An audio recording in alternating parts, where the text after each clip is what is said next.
Okay friends, so welcome back. Welcome in another video tutorial from microbiology with Chandrik. So in this video tutorial we will going to start a new video lecture series where we will going to talk about E. coli bacteria. So this is very familiar to us, but and we usually thought that they do not cause any kind of problem to us, but today I am going to told you that what E. coli is. Okay, what dangerous criminal E. coli is. So let's get started with the introductory video lecture. So first thing that we have to know that E. coli is gram negative bacteria. Okay, that means it will going to be pink in color after gram staining.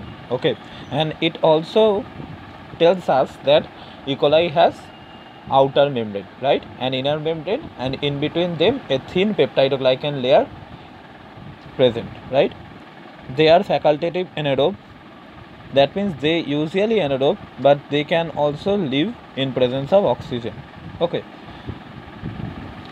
they catalase positive, oxidase negative, and they are the only bacteria that can ferment lactose. That is a very important thing for MCQ. Okay, so now E. coli can be cultured in McConkey's agar, along with where in McConkey's agar your E. coli will appear as pink in color.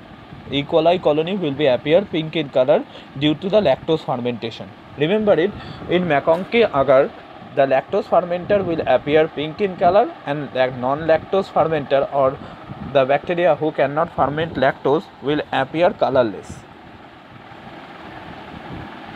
It can also be cultured in eosin methylene blue agar, where it produces a metallic green sheet.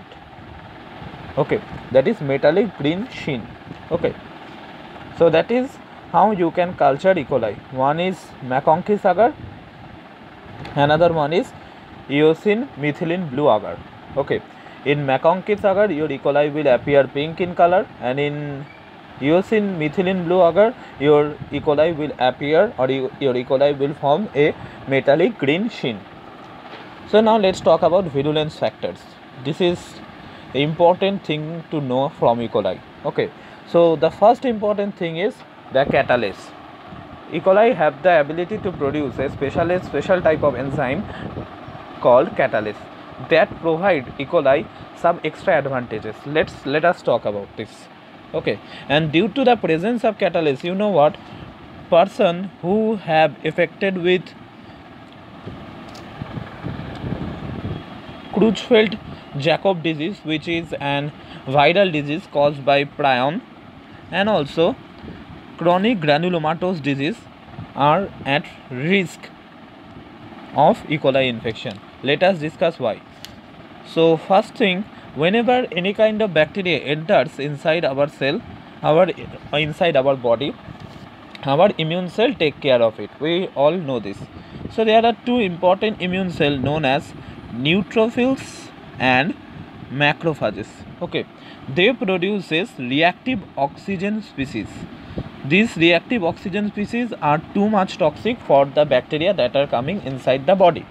Okay, so that is the normal procedure, but this normal procedure hampered in case of person who have infected with chronic granulomatous disease or CZD. Let's see how. So what will occur here? First of all,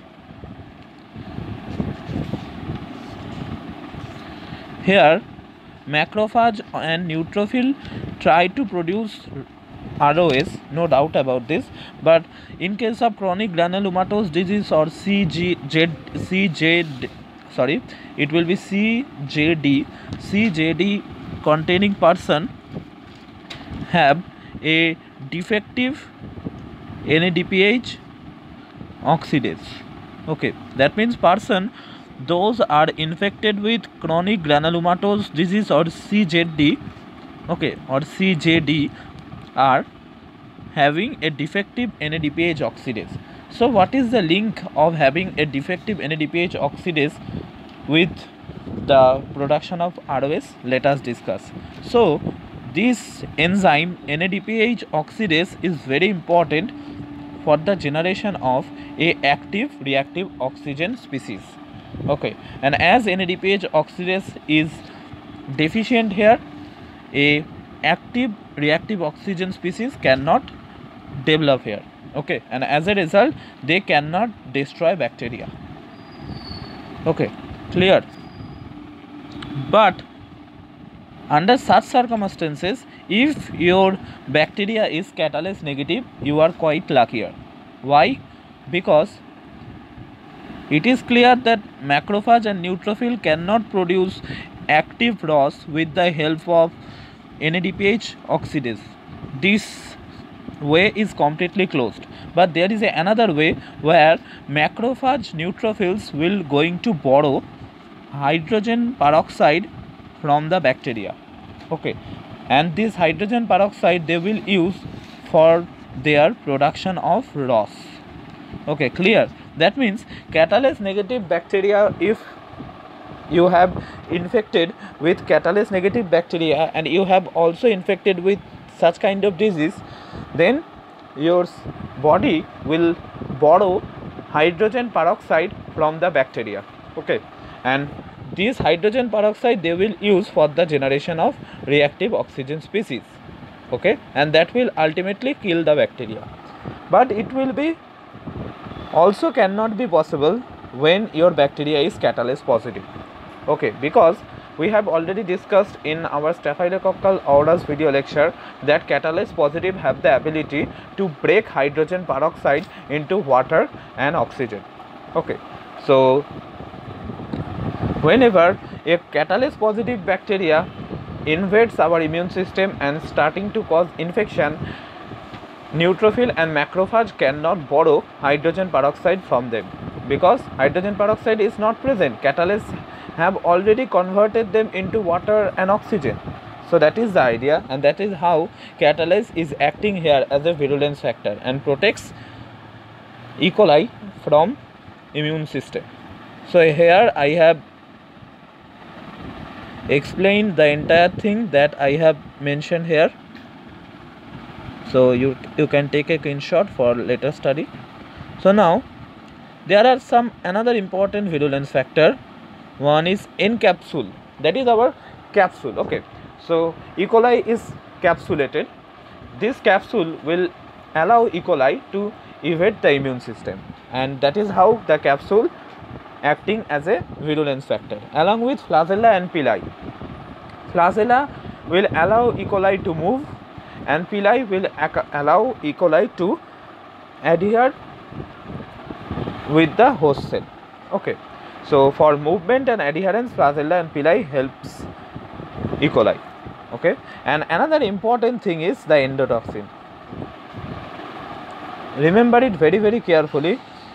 Whenever any bacteria have lipopolysaccharide, and we all know that every kind of gram negative bacteria have lipopolysaccharide, make it very carefully that they have the ability to produce endotoxin. Okay, endotoxin is nothing but when bacteria will die, they will convert, they will produce endotoxin. Okay, and it is less antigenic but still a toxin. Our main concern in terms of toxin is exotoxin mainly. Okay, so that are the 1, 2, 3 and 4, total 4 virulence factor available for E. coli. Now let's talk about an interesting thing, that E. coli is genetically diverse depending on the type of the antigen present.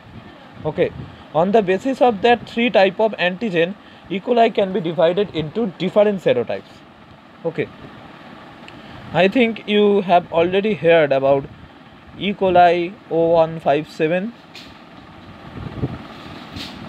Sorry,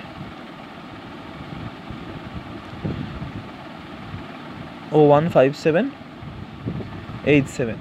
Okay, that means it is the serotypes, it is the arrangement of serotype. On the basis of this is a particular type of serotype available. Okay, that means due to the 157th arrangement of O antigen and 7th arrangement of our H antigen, this is a strain which is produced in E. coli. Okay, and it is mainly our EHEC. We will going to talk about this. Okay, so that is the idea, that E. coli is very genetically diverse. On the basis of 3 antigen, they can be divided into different serotypes. Now the last thing, that now on the basis of the ability to cause disease, we will going to divide E. coli. So we will going to divide the intestinal pathogenic E. coli into 2 parts. One is non-invasive, another one is invasive. Non-invasive E. coli includes toxigenic E. coli, that means those who have the ability to produce toxin. So here the important one is ETEC.